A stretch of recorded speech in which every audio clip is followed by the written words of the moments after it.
Super good good. నాకు అస్సలు ఓపికలేదు, headache వస్తుంది అని అంటే ఇంతవరకు టీ పెట్టలేదంట వాడు. సో జస్ట్ నేను హాల్లో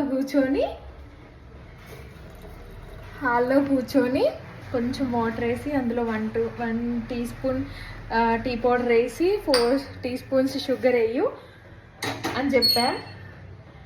వేసాడు. అది కొంచెం బాయిల్ అయ్యాక మిల్క్, ఫస్ట్ టైం కదా మిల్క్ మెజర్మెంట్స్ తెలవాలి అని అంటే ఈ 2 గ్లాసెస్ మిల్క్ పోయి అని చెప్తున్నాను.